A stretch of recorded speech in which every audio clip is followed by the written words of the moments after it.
শুভ সন্ধ্যা। আশা করি তোমরা যে যেখানে আছো না কেন ভালো আছো, সুস্থ আছো বন্ধুরা। তো দেখো আমি কিন্তু গত ব্লগটা এখান থেকে শেষ করেছিলাম।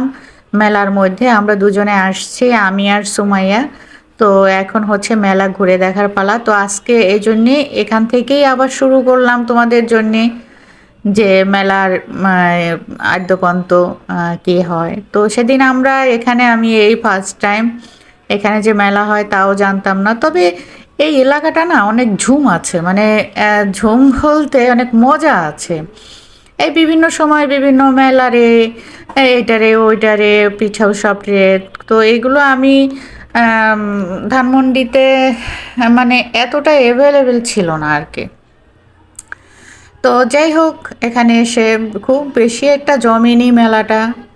ওই 1 তারিখ পর্যন্ত থাকবে বলল যে ডিসেম্বরের। তো এই জন্যে আর কি খুব একটা এখনও জমে ওঠেনি। পরে হয়তো উঠবে। এই বাচ্চাদের জন্য রাইড টাইড এইসব রাধা চক্কর টক্কর আছে। তো ওইগুলো দেখে জাস্ট একটা রাউন্ড দিলাম, রাউন্ড দিয়ে দেন হচ্ছে যে আমার সামনে পড়লো দস্তার কড়াই।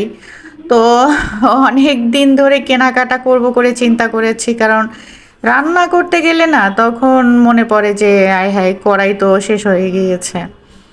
তো কড়াই আমি দাম জানি না কত কি কীরকম কি, এগুলো নাকি আবার কেজি হিসাবে বিক্রি হয়।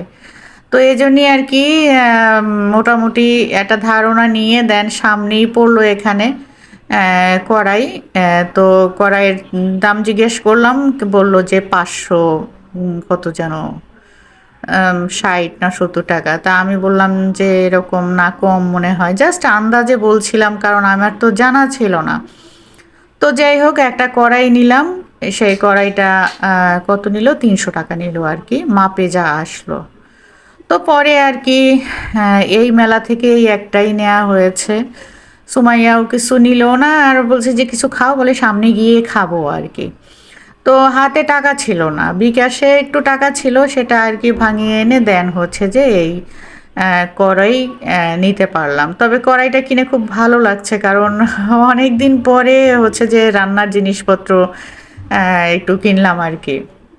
তো আরও কিছু ডিস্কো পাতিল টাতিল আমি খুঁজছিলাম যে আছে কি না, বললো যে না ম্যাডাম এগুলো তো নেই।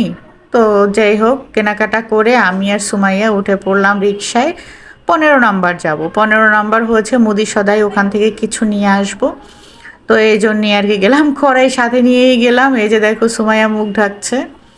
তো যাই হোক মুদি সদাই টদাই নিয়ে এসে দেন বাসার সামনে চলে আসলাম। এখন সে হচ্ছে যে খাবে চটপটি। এর আগে যেখান থেকে মুদি সদাই নিলাম ওখান থেকে এই ঠান্ডার মধ্যে খেলো হচ্ছে আমাকেও খাইয়ে দিচ্ছে। ঠান্ডার মধ্যে খেলো আইসক্রিম, চকবার।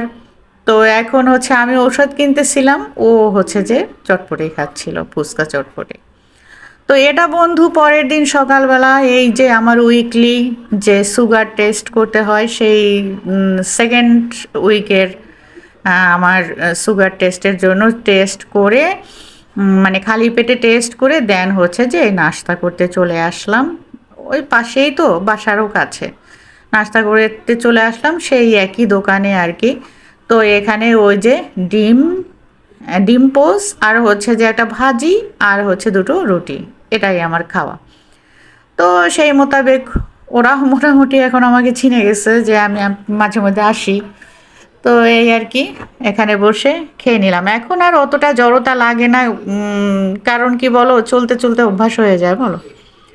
তো এখন কিন্তু লাগে না। তো যাই হোক এখানে খাওয়া দাওয়া করে দেন হচ্ছে 2 ঘন্টা পর মাপিয়ে দেন, এটা কিন্তু দুপুরবেলা আর কি।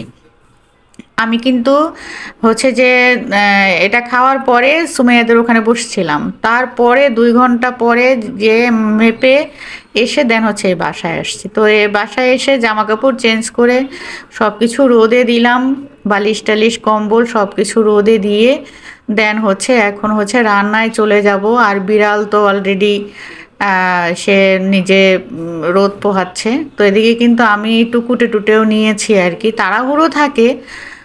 সকালের দিকে বাইরে বের হলে না একটা তাড়া থাকে বলো, তাড়া থাকে এই কারণে যে রান্না করতে হবে। তো যাক মোটামুটি একটু গুছিয়ে নিয়ে এই যে রান্না করতেছি হচ্ছে সবজি তোমার চিংড়ি মাছ দিয়ে। তো চিংড়ি মাছ দিয়ে ওই যে লাউ সবজি, কারণ খুব তাড়াতাড়ি রান্না করার জন্য লাউয়ের বিকল্প আর হয় না। আর আমাদের বাসার সবাই লাউ খুব পছন্দ করে। তো এই জন্যই আর কি লাউ রান্না করলাম। ভিতরে হচ্ছে ওই শোলা চিংড়ি 2-3টা দিলাম প্রিয়ন্তীর জন্যে, কারণ ও লাউ হয়তো বা এক পিস খাবে। আর হচ্ছে যে ওই গলদা চিংড়িটা দিয়ে দিলাম, ওইটা দিয়ে ভাত খাবে। কারণ একটা আইটেম ছাড়া রান্না করা আর আমার পক্ষে সম্ভব না, কারণ আমি 2 ঘন্টা পরে যেয়ে আবার এসে তখন বেলা গড়িয়ে অনেক দূর। তো যাই হোক, এখন রান্না প্রায় শেষ পর্ব। আর আমি তো কাঁচা ঝাল দিয়েই রান্না করি, এটা তোমরা জানো। ম্যাক্সিমাম আমি কাঁচা ঝাল দিয়েই রান্না করি। তো শেষে দেব হচ্ছে একটু ধনিয়া পাতা। এই দিন আসছে, শীতের দিন আসছে, এখন তো ধনিয়া পাতা, লাউ চিংড়ি বিভিন্ন সবজি ইচ্ছা মতো, মানে সবচেয়ে মজার মজার খাবার, সবজি শাকসবজি খাবার তো এই দিনই হয়। আর বিশেষ করে ধনিয়া ধনিয়া পাতাটা একটা আলাদা একটা মানে ফ্লেভার তৈরি করে শীতকালে। আর এ পাশে বসিয়ে দিয়েছে হচ্ছে ভাত। ভাত হচ্ছে। তো যাই হোক, আজকে আর কোনো কিছুই রান্না করব না। এই রান্না পর্যন্তই আমার মানে সমাপ্ত করে দেন হচ্ছে যে মানে রান্নার পরেও তো কাজ বাজ থাকে। আর এখানে দেখো কতগুলো জামা কাপড় জমে আছে, তো কিছু জামা কাপড় আমি ধুয়ে দিব, কারণ হচ্ছে বুয়া নেই, বুয়ার জ্বর।